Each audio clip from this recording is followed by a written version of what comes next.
Shalom, selamat pagi, selamat datang di Renungan Harian Toraya. Sebelum masuk di Renungan Harian Toraya, mari kita berdoa. Bapa di dalam nama Tuhan Yesus, kami akan baca firman-Mu, biarlah firman-Mu tetap tinggal di hati kami, dan kami lakukan setiap hari di dalam nama Tuhan Yesus, amin.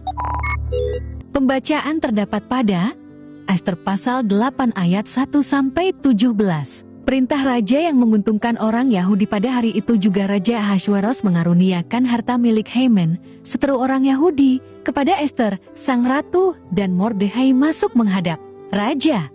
Karena Ester telah memberitahukan apa pertalian Mordekhai dengan dia, maka raja mencabut cincin meterai yang diambil daripada Haman, lalu diserahkannya kepada Mordekhai. Dan Mordekhai diangkat oleh Ester menjadi kuasa atas harta milik Haman. Kemudian Ester berkata lagi kepada raja sambil sujud pada kakinya dan menangis memohon karunia-Nya, supaya dibatalkannya maksud jahat Haman, orang Agag itu, serta rancangan yang sudah dibuatnya terhadap orang Yahudi. Maka raja mengulurkan tongkat emas kepada Ester, lalu bangkitlah Ester dan berdiri di hadapan raja, serta sembahnya. Jikalau baik pada pemandangan raja dan jikalau hamba mendapat kasih raja, dan hal ini kiranya dipandang benar oleh raja dan raja berkenan kepada hamba, maka hendaklah dikeluarkan surat titah untuk menarik kembali surat-surat yang berisi rancangan Haman bin Hamedata, orang Agag itu, yang ditulisnya untuk membinasakan orang Yahudi di dalam semua daerah kerajaan. Karena bagaimana hamba dapat melihat malapetaka yang menimpa bangsa hamba dan bagaimana hamba dapat melihat kebinasaan sanak saudara hamba?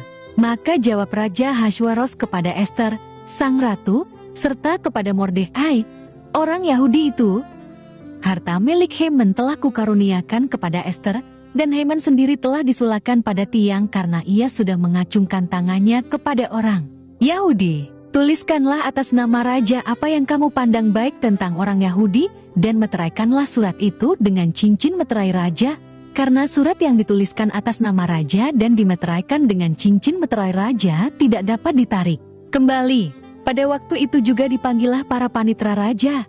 Dalam bulan yang ketiga yakni bulan Siwan pada tanggal 23, dan sesuai dengan segala yang diperintahkan Mordekhai ditulislah surat kepada orang Yahudi dan kepada para wakil pemerintah, para bupati dan para pembesar daerah, dari India sampai ke Ethiopia, 127 daerah, kepada tiap-tiap daerah menurut tulisannya, dan kepada tiap-tiap bangsa menurut bahasanya, dan juga kepada orang Yahudi menurut tulisan dan bahasanya. Maka ditulislah pesan atas nama Raja Ahasweros, dan dimeterai dengan cincin meterai raja. Lalu dengan perantaraan pesuruh-pesuruh cepat yang berkuda, yang mengendarai kuda kerajaan yang tangkas yang diternakan di pekudaan, dikirimkanlah surat-surat, yang isinya, Raja mengizinkan orang Yahudi di tiap-tiap kota untuk berkumpul dan mempertahankan nyawanya serta memunahkan, membunuh atau membinasakan segala tentara, bahkan anak-anak dan perempuan-perempuan, dari bangsa dan daerah yang hendak menyerang mereka, dan untuk merampas harta miliknya, pada hari yang sama di segala daerah Raja Ahasweros, pada tanggal 13 bulan yang ke-12, yakni bulan Adar. Salinan pesan tertulis itu harus diundangkan di tiap-tiap daerah, lalu diumumkan kepada segala bangsa, dan orang Yahudi harus bersiap-siap untuk hari itu akan melakukan pembalasan kepada musuhnya. Maka dengan terburu-buru dan tergesa-gesa berangkatlah pesuruh-pesuruh cepat yang mengendarai kuda kerajaan yang tangkas itu, atas titah raja, dan undang-undang itu dikeluarkan di dalam benteng Susan. Dan Mordekhai keluar dari hadapan raja dengan memakai pakaian kerajaan daripada kain ungu tua dan kain lenan, dengan memakai tajuk emas yang mengagumkan serta jubah daripada kain lenan halus dan kain ungu muda. Maka kota Susan pun bertempik soraklah dan bersukaria. Orang Yahudi telah beroleh kelapangan hati dan sukacita, kegirangan dan kehormatan. Demikian juga di tiap-tiap daerah dan di tiap-tiap kota, di tempat manapun titah dan undang-undang raja telah sampai, ada sukacita dan kegirangan di antara orang Yahudi, dan perjamuan serta hari gembira. Dan lagi banyak dari antara rakyat negeri itu masuk Yahudi, karena mereka ditimpa ketakutan kepada orang Yahudi. Tema hari ini adalah, kendati ia tak terlihat. Moi entena, kakitanan 2 hari yang lalu, kita telah melihat peran Ester dalam menyelamatkan Israel dari rencana pemusnahan oleh Haman. Pada pasal ini, kita menemukan kelanjutan dari kisah tersebut, yang mana Ahasuerus memberikan semua harta Haman kepada Esther dan Mordekai.